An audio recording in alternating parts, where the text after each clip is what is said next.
Hello mga kadyo, magandang araw sa inyong lahat.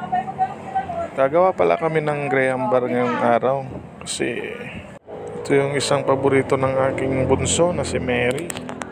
Alam nyo bang kada laging uwi sa school nagpapabili ng graham bar.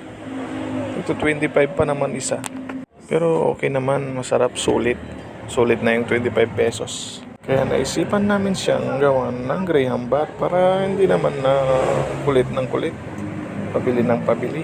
Bali, binubuksan na pala ng aking asawa yung dalawang latang all-purpose cream. May dalawa pang makukulit na bata na aligid ng aligid. Wala kasi kami opener dyan, kaya kutsilyo na lang yung ginamit. Pero maingat naman yung pagbukas ng aking asawa. Bali, dalawa palang all-purpose cream yan, tsaka isang condensed milk. Angel pala ang ginamit namin dyan. Angel, baka naman.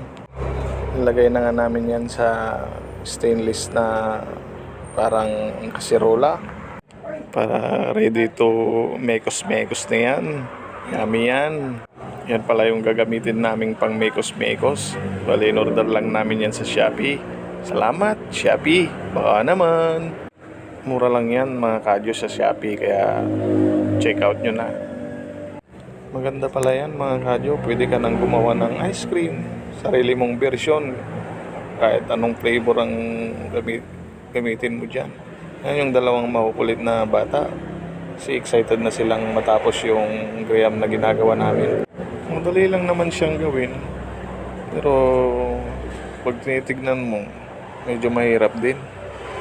Ginakabit na pala yung pang mekos-mekos namin dyan. More or less 250 pesos pala yung nagastos namin dito mga kadyo. Okay na rin kasi hindi naman namin pang benta ito, pang foods lang ng maming bunso. Para naman masatisfied siya sa kanyang cravings. Lagi kasing nangungulit Yan, sinimulan na namin ng magmekos-mekos ng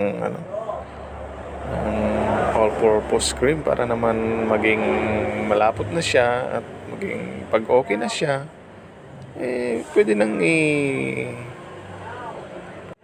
i-set aside yan pag medyo okay na yung kanyang texture. Okay na rin ang ulam namin ngayong gabi, nakaluto na rin kami, kaya tuloy-tuloy na yung aming paggawa ng graham bar para kapag tapos na, diretso nang kakain. Yan, medyo okay na rin yan. Bali, bubuksan ko na rin ng cowbell condense. Baka naman, cowbell. Isang condense lang pala yung ginamit namin dyan mga kadyo, para naman ma-maintain yung tamis. Sakto lang yan mga kadyo, kasi ayaw rin namin yung sobrang tamis, para iwas diabetes. Kunting mekos-mekos na lang yan mga kadyo. Siyempre, samahan din natin ng tiyaga. Ika nga nila mga kadyo, pag may tiyaga, may itlog na nilaga. Yun. Yan. Mga kadyo, medyo malapit-lapit na. Tapos na ata Pwede na yan. Medyo pinagpapawisan na si Mrs. dyan kasi mainit na nga.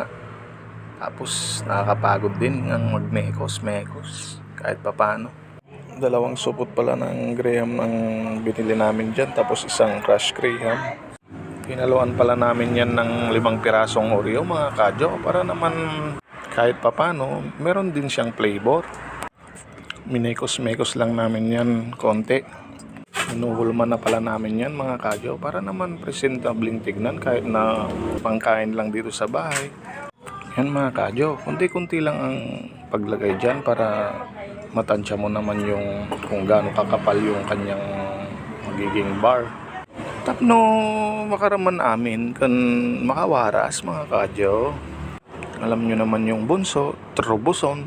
Pagdating sa graham, gusto niya mas marami sa kanya, kasi ayaw patalo yan O yan, ilalagyan na namin ng crushed graham. Malapit nang matapos yan, para makita na yung finished product na ginawa ng aking asawa. Ready to freeze na yan para tumigas. Pag tumigas na, ready to eat na. Gusto nga ng mga bata, tikman na daw siyempre malambot pa yan. Kailangan pa natin yan ilagay sa freezer para tumigas yan, parang ice cream. Bali, yan pala lahat yung nagawa namin mga kadyo sa halagang 250 pesos. 3 maliliit at 1 malaki. Craving satisfied na naman ang aking bunso. Sige mga kadyo, maraming salamat.